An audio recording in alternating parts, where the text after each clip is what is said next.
Halo guys, apa kabar kalian semua? Mimin di sini bakal melanjutkan alur cerita Sword Star.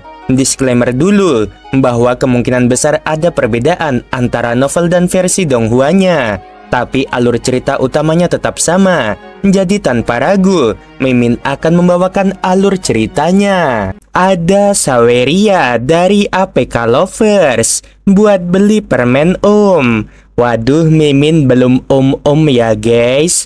Dari Hamrun lagi, selalu menunggu update-nya tiap hari. Siap, ditunggu aja ya. Makasih banyak Bang APK Lovers sama Bang Hamrun udah support Mimin lewat Saweria. Semoga kalian sehat selalu dan lancar rezekinya.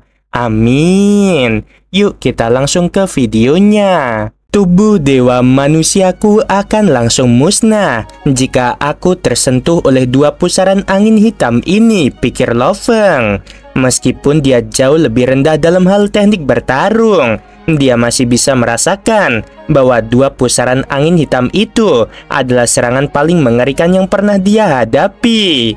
Kesatria Pei Feng telah melancarkan 3 jurus. Jurus pertama adalah salah satu jurus pamungkas dari jenderal yang didewakan, dan jurus itu sangat kuat. Loveng telah menahan serangan itu dengan mutiara menara miliknya.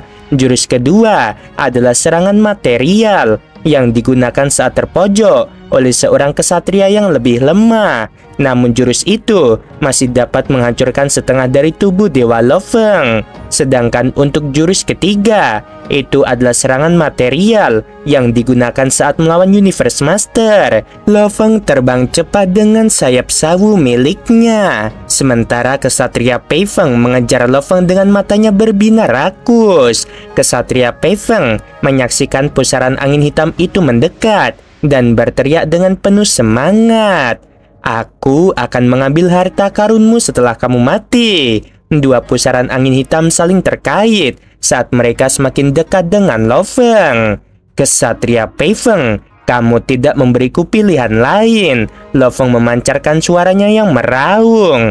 Sebuah bayangan menjulang tinggi tiba-tiba muncul di belakang Loveng. Tingginya lebih dari 5.500 mil. Tubuh dewa yang berdiri di ketinggian 5.500 mil adalah pemandangan yang mengerikan, dan kesatria Pei Feng sangat terkejut. Makhluk istimewa macam apa ini? Kesatria Pei Feng tergagap. Bumi hanya memiliki diameter 6.000 mil. Makhluk hidup ini hampir sebesar planet bumi. Seluruh tubuh dewa mulai terbakar, dan menara dewa melonjak, mengganggu kestabilan domain hukum waktu. Tubuh lautan terpencil tertawa terbahak-bahak, dan suaranya bergema di angkasa tanpa batas. Tubuhnya tiba-tiba membesar, dan tingginya mencapai 60.000 mil. Oleh karena itu, kepadatan tubuhnya menjadi jauh lebih rendah. Namun, pusaran hitam itu terperangkap di dalam tubuhnya, dan perlu memusnahkan kekuatan suci di sekitar mereka untuk bergerak maju. Pusaran angin hitam terus-menerus memakan kekuatan dewa di sekitar mereka, tetapi tubuh lautan terpencil memiliki kekuatan dewa yang tidak terbatas. Setelah beberapa detik, kedua pusaran angin hitam itu menghilang setelah memusnahkan sejumlah besar dari kekuatan dewa. Ternyata, kamu hanya bisa menghancurkan 9% tubuh dewaku. Tubuh laut terpencil tertawa. Kesatria biasa tidak dapat merusak 1/1000 darinya, bahkan jika mereka menghancurkan diri sendiri. Tidak heran, kamu adalah kesatria yang kuat. Tubuh lautan terpencil melesat ke arah kesatria Pei Feng. Kesatria Pei Feng telah mengejar Loveng selama ini, dan kini mereka hanya berjarak 6 juta mil dari satu sama lain. Kaisar Sungai Pedang, apakah kamu benar-benar berpikir kamu tak terkalahkan dengan tubuh seperti itu? Kesatria Pei Feng meraung. Tapi kesatria Pei Feng justru terkejut. Area seluas 60.000 mil di sekitar tubuh laut terpencil sunyi senyap. Tetapi dimanapun dalam jarak 600.000 mil langsung diledakkan oleh kekuatan ilahi. Bajingan! Terdengar teriakan marah dari pusat ledakan. Sosok biru berdiri di tengah ledakan. Ia dikelilingi oleh udara hitam. Cukup, kesatria Pei Feng. Dua sosok kuat berdiri berhadapan satu sama lain. Salah satunya adalah kesatria Pei Feng, dan yang lainnya adalah manusia serigala yang agung. Di sampingnya berdiri Lo Feng. Lo Feng menatap kesatria Jiu Feng di depannya. Kesatria Jiu Feng telah menerima warisan Jenderal Dewa yang lengkap. Dia adalah calon Jenderal Dewa. Jiu Feng telah tiba tepat saat tubuh lautan Lo Feng meledak sendiri. Lo Feng terbang di samping kesatria Jiu Feng karena dia tidak ingin melanjutkan pertarungan. Kesatria Pei Feng menatap tajam ke arah manusia serigala yang agung itu. Apakah kamu ingin menghentikanku, wahai Jiu Feng? Aku manusia, kata kesatria Jiu Feng. Aku pasti akan membela makhluk hebat dari rasku. Pei Feng, kamu bukan tandinganku bahkan sebelum 20% tubuh dewamu terkuras. Aku sarankan kamu pergi. Jika tidak, makhluk hebat lain dari rasku akan segera datang. Kesatria Pei Feng menggertakkan giginya. Dia jengkel dia dikalahkan oleh seorang petarung Undying. Kaisar Sungai Pedang. Kesatria Pei Feng meraung, melotot ke arah Lo Feng. Aku telah meremehkanmu. Lain kali, aku akan menggunakan semua yang kau miliki. Aku akan memperlakukanmu seperti seorang kesatria. Dengan itu, kesatria Pei Feng berubah menjadi seberkas cahaya dan memindahkan dirinya menjauh. Bagus sekali, Lo Feng, kata kesatria Jiu Feng. Ia melirik Lo Feng sambil tersenyum. Kamu baru saja melukai kesatria Pei Feng. Kamu mampu melukai seseorang yang mampu mengoperasikan sepenuhnya bentuk ketiga dari baju sirah harta karun sejati yang ada di tubuhnya. Aku hanya beruntung. Lo Feng tersenyum. Kesatria Pei Feng dan baju sirah harta karun sejati itu nyaris tidak melewati ambang harta karun sejati.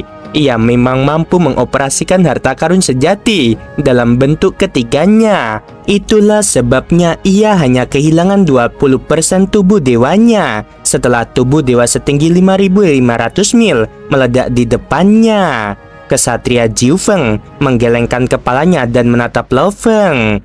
Itu karena kekuatanmu. Aku mengagumi bagaimana kamu baru saja meledakkan tubuh dewa yang sangat besar itu. Aku bahkan tidak sebanding dengannya, kata Lo Feng. Aku tidak punya pilihan lain. Kesatria Jiu Feng berkata, dia memang jauh lebih kuat darimu. Lagi pula kamu hanya makhluk Undying dan pemahaman hukummu bahkan tidak bisa dibandingkan dengannya. Dia bisa menggunakan kekuatan harta karun sejati yang sama jauh lebih baik darimu. Kurasa kamu tidak bisa memanfaatkan sayap harta karun sejatimu dengan sebaik-baiknya. Lo Feng mengangguk. Dia baru saja memulai bentuk kedua dari sayap sawu. Kesatria Jiu Feng melanjutkan, dia meremehkanmu sejak awal dan bahkan tidak mempertimbangkan bahwa kamu mungkin seorang pesaing. Di masa depan, kamu mungkin tidak memiliki kesempatan untuk menghancurkan diri sendiri dan menyakitinya lagi. Dia akan mengejarmu setelah ini. Dia pasti akan membalikan keadaan. Aku akan menceritakan tentang dia kepadamu untuk memastikan kamu tidak akan diganggu olehnya di masa depan. Lo Feng mendengarkan dengan seksama. Kesatria Pei Feng memiliki dua harta karun sejati. Satu adalah sepotong baju sirah dan yang lainnya adalah sebilah pedang. Karena senjata harta karun sejatinya adalah sebilah pedang, ia mencurahkan banyak tenaga dan waktunya untuk pertarungan jarak dekat. Dan ia menciptakan teknik pedang yang luar biasa. Kekuatan bertarungnya bersama dengan pedangnya dapat menghancurkan banyak harta karun dalam satu serangan. Kamu pasti bisa menahan teknik jiwanya jika kamu selamat dari pertarungan itu, kata kesatria Jiu Feng. Adapun beberapa keterampilan menyerang dari jarak jauh, aku yakin kamu juga bisa mengatasinya. Satu-satunya hal yang perlu kamu waspadai adalah teknik pertarungan jarak dekatnya. Itu adalah kartu andalannya. Dalam pertarungan jarak dekat, ia dapat sepenuhnya menggunakan bilah harta karun sejatinya. Bahkan jika kamu memiliki baju sirah harta karun sejati, tubuh dewamu tidak akan mampu menahan gelombang kejut. Di alun-alun terbuka dunia kemuliaan, terjadi kesibukan di antara para pewaris. Apa hasil pertempurannya? Kaisar Cermin benar-benar pecundang. Dialah yang awalnya menginginkan siaran langsung, tetapi dia mematikannya setelah menyadari bahwa dia dalam posisi yang kurang menguntungkan. Pasti Kaisar Cermin yang kalah. Itu benar, dia kalah tanpa diragukan lagi. Lihat, itu Kaisar Sungai Pedang. Semua pewaris di alun-alun melihat ke arah portal. Sebuah bayangan muncul. Itu adalah Kaisar Sungai Pedang. Lo Feng berkata, "Hai semuanya, aku sudah menyelesaikan pertempuran dengan Kaisar Cermin. Berikut cuplikan pertempurannya." Para ahli waris tercengang. Mereka sudah menduga bahwa Kaisar Cermin pasti kalah, tetapi mereka tidak menyangka Kaisar Cermin akan hancur begitu parah hingga ia meninggal. Alun-alun itu dipenuhi dengan rasa terkejut. Lo Feng melihat sekeliling dan melihat bayangan di kejauhan. Itu Kesatria Pei Feng. Kesatria Pei Feng juga menonton klip video itu. Dia tampak ketakutan saat tahu bahwa Kaisar Sungai Pedang menyebarkan rekaman pertempuran itu ke publik. Kesatria Pei Feng segera terhubung dengan dunia kemuliaan melalui kesadarannya. Mata Kesatria Pei Feng berbinar agresif. "Kaisar Sungai Pedang, mari kita lihat siapa yang akan menyelamatkanmu lain kali." Lo Feng balas menjawab, "Aku akan mengalahkanmu lagi lain kali." Kesatria Pei Feng langsung menghilang. "Jika aku ingin menjadi makhluk tertinggi di alam semesta, aku harus menjadi makhluk tertinggi di antara ras manusia terlebih dahulu," pikir Lo Feng. Banyak kesatria di antara ras manusia yang merasa kesal karena aku membuat pemukiman di lereng gunung. Seperti Kesatria 9 Pedang atau Jiu Jian akan segera menonton rekamannya. Dia mempublikasikan rekaman itu karena dia ingin membuktikan kekuatannya dengan rekornya. Lereng gunung Pulau Guntur tak terbatas. Hanya ada 12 pelayan di istana Lo Feng. Dan mereka semua adalah penguasa sektor yang dipilih dengan cermat. Selama 80.000 tahun ketika Lo Feng menciptakan teknik pamungkas peta bintang, keluarga Lo Feng telah berkembang menjadi keluarga super sejati dengan sumber daya yang sangat besar. Itu adalah keluarga super tingkat atas dalam setiap aspek. Melatih seseorang untuk menjadi penguasa sektor adalah hal yang biasa dan akan lebih mudah jika memiliki sumber daya yang memadai. Dua penguasa sektor menyambut Lo Feng saat dia berjalan di lorong. Kepala keluarga, mata mereka berbinar. Sebagai keturunan Lo Feng, mereka memujanya. Lo Feng menatap pada kejauhan. Sebuah bayangan terbang ke arahnya. Itu adalah Kesatria Truyan. Kesatria Truyan tertawa. "Aku tahu kamu ingin mengetahui bagaimana reaksi kesatria lainnya. Guru, kamu sungguh tanggap," jawab Lo Feng. Sudah 2 hari sejak dia bertarung dengan Kaisar Cermin dan rekamannya telah tersebar ke seluruh umat manusia. Banyak kesatria telah menonton klip itu. Itu pasti menimbulkan reaksi keras karena banyak kesatria yang tidak puas sebelumnya. Para kesatria yang sama itu mungkin kagum setelah menonton klip. Lo Feng merasa senang hanya dengan membayangkannya. Kesatria Truyan tertawa terbahak-bahak. "Hujan tak pernah turun, tetapi deras. Kamu tidak pernah membela diri saat para kesatria itu mencelakaimu. Tetapi kamu menunjukkan kepada semua orang rekaman dirimu menghabisi Kaisar Cermin." Lo Feng juga tertawa. "Ya, seperti yang kamu duga. Para kesatria itu semuanya tercengang," kata Kesatria Truyan dengan bersemangat. "Aku tidak tahu tentang yang lain, tetapi teman-teman yang sama yang memintaku untuk menyuruhmu meninggalkan lereng gunung sekarang telah meminta maaf kepadaku. Mereka ingin memberitahumu betapa menyesalnya diri mereka." Lo Feng menjadi lebih tercengang. "Kamu membuktikan dirimu memiliki kekuatan seorang kesatria tingkat menengah dengan menghabisi Kaisar Cermin. Kamu sangat kuat meski hanya undying. Para kesatria itu ingin menghormatimu karena kamu pasti akan menjadi sekuat Universe Master saat kamu menjadi kesatria suatu hari nanti. Tidak ada yang ingin menjadi musuhmu. Lo Feng mengangguk. Aku telah menerima cukup banyak email ucapan selamat dalam 2 hari terakhir, dan banyak di antaranya berasal dari para kesatria. Temui sebanyak mungkin orang dan bertemanlah dengan mereka. Kesatria Truyan tersenyum. Aku akan tinggal di sini selama beberapa hari ke depan. Beberapa kesatria yang kuat tidak akan menganggapku serius, tetapi mereka sangat menghargaimu. Aku akan memanfaatkan hal itu. Terserah padamu. Lo Feng menyeringai. Merupakan suatu kehormatan bagiku akan dimanfaatkan olehmu. Istana Lo Feng ramai dengan aktivitas. Banyak kesatria telah mengunjungi tempatnya. Begitu banyak kesatria. Secara total 163 makhluk tertinggi telah berkunjung ke sini dalam beberapa hari terakhir. Lo Feng, Truyan, dan kesatria 9 api tengah mengobrol dengan keras. Lo Feng berbalik, kilatan cahaya terbang ke arahnya. Seorang pria berjubah api muncul. Ia tersenyum misterius dan memikat.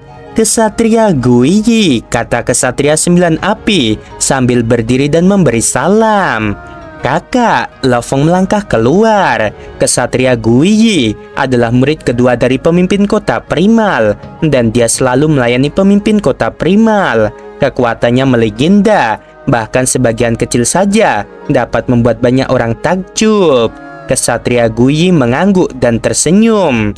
Aku punya urusan penting. Aku di sini atas permintaan guru kami untuk memberitahumu, Lo Feng, bahwa permohonanmu untuk bergabung dengan dewan tertinggi ras kami telah disetujui, dan mulai sekarang kamu akan memenuhi syarat untuk berpartisipasi dalam dewan tertinggi. Lo Feng sangat gembira. Kesatria Guiyi melanjutkan, adikku, meskipun kamu memenuhi syarat untuk berpartisipasi dalam dewan tertinggi, rapat-rapat jarang diadakan. Setiap kali diadakan, dewan membahas hal-hal penting bagi kita manusia. Namun, berdasarkan apa yang aku ketahui, akan segera ada rapat dewan tertinggi. Lo Feng menatap kesatria 9 api dan kesatria Guiyi dengan bingung. Kesadaran Lo Feng meninggalkan alam semesta virtual dan terhubung ke dunia kemuliaan, di mana ia menerima banyak pesan secara instan. Beberapa di antaranya berasal dari para pewaris aliansi Hong, sementara beberapa lainnya berasal dari sistem dunia kemuliaan.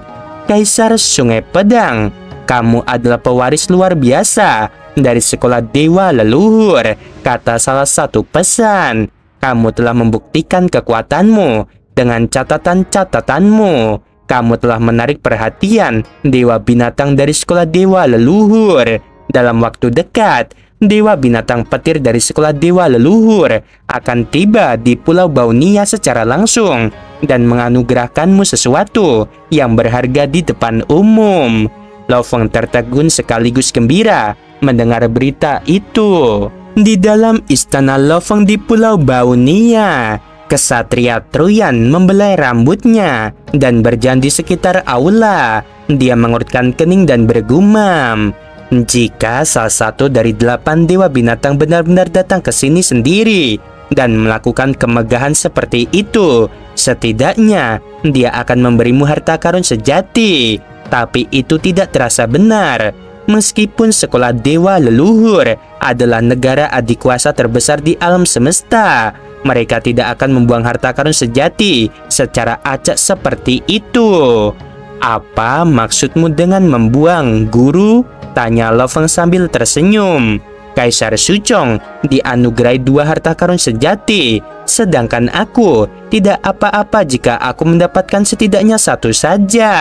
Kesatria Truyan menggelengkan kepalanya. Kamu tidak sama dengan Kaisar Suchong. Kaisar Suchong adalah makhluk istimewa, kata kesatria Truyan. Dia termasuk kekuatan lain, dan karenanya dia sepenuhnya milik sekolah dewa leluhur. Sedangkan kamu pertama-tama adalah anggota aliansi Hong, kemudian menjadi sub anggota sekolah dewa leluhur. Kaisar Cermin yang diterima oleh aliansi wilayah utara tidak pernah diberi harta karun sejati oleh sekolah dewa leluhur.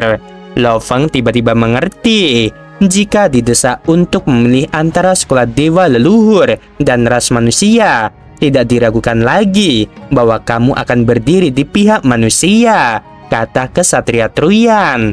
Itulah sebabnya sekolah dewa leluhur tidak akan memberimu banyak, bahkan jika mereka ingin kamu menjadi bagian dari mereka. Lo Feng mengangguk. Dia akan berdiri bersama umat manusia tanpa keraguan. Mengenai sekolah dewa leluhur, dia memang tidak setia padanya. Bahkan setelah tahu bahwa mereka akan memberinya sesuatu yang berharga, dia berdiri dalam solidaritas dengan umat manusia. Hari demi hari berlalu, dan Lo Feng terus menunggu di Pulau Baunia. Sambil menunggu, Lo Feng membiasakan diri dengan barang-barang berharga yang ia dapatkan dari Kaisar Cermin. Di dalam cincin dunia, tubuh asli Lo Feng mengenakan baju besi emas dengan bentuk yang aneh. Baju besi itu ditutupi dengan ukiran binatang aneh yang bukan milik dewa binatang manapun. Itu adalah baju besi harta karun sejati. Begitu Lo Feng memakainya, informasi tentang armor itu langsung terkirim kepadanya. Armor harta karun sejati itu bernama Golden King Armor dan memiliki 3 bentuk. Bentuk pertama dapat melemahkan kekuatan serangan material hingga 1% dari kekuatan aslinya. Bentuk kedua dapat melemahkan kekuatan serangan material menjadi 1/1000 dari kekuatan aslinya. Bentuk ketiga dapat melemahkan kekuatan serangan material hingga menjadi 1/10.000 dari kekuatan aslinya. Jika baju sirah itu tidak mampu menahan serangan, maka baju sirah itu tidak akan mampu melemahkan kekuatan serangan itu secara efektif. Dan jika kekuatan serangannya terlalu kuat, maka baju sirah itu tidak akan mampu melemahkannya sama sekali. Lo Feng akhirnya mengerti mengapa kesatria Pei Feng hanya terluka ketika tubuh lautan terpencilnya meledak di depannya. Dia mengandalkan baju sirah harta karun sejati dalam bentuk puncaknya. Aku akan meminta tubuh asli manusia bumi mengenakan baju besi emas, pikir Lo Feng. Dan saat aku mendapatkan baju besi kekuatan di masa depan, akan aku minta binatang bertanduk emas untuk mengenakannya.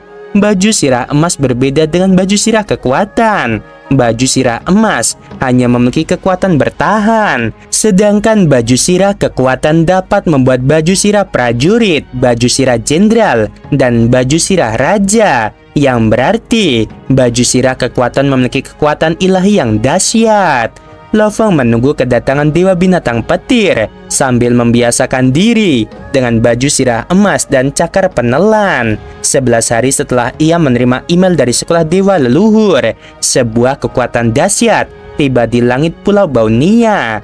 Kekuatan itu begitu kuat hingga lebih unggul dari kekuatan dewa binatang penjaga. Dia akhirnya datang, kata Lo Feng. Di langit di atas Pulau Baunia berdiri lebih dari 100 juta ahli waris. Lo Feng dan Truyan berdiri berdampingan. Bayangan besar meredup dalam kilatan petir. Sosok ini adalah sumber kekuatan. Hebat, kata Lo Feng. Setelah sekilas melihatnya, dia merasakan bahwa makhluk mengerikan di langit itu seperti bagian dari hukum asal-usul alam semesta.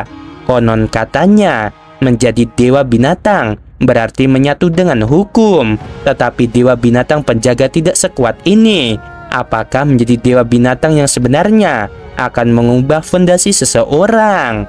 Aku adalah dewa binatang petir. Suaranya seperti guntur menggema di seluruh Pulau Baunia.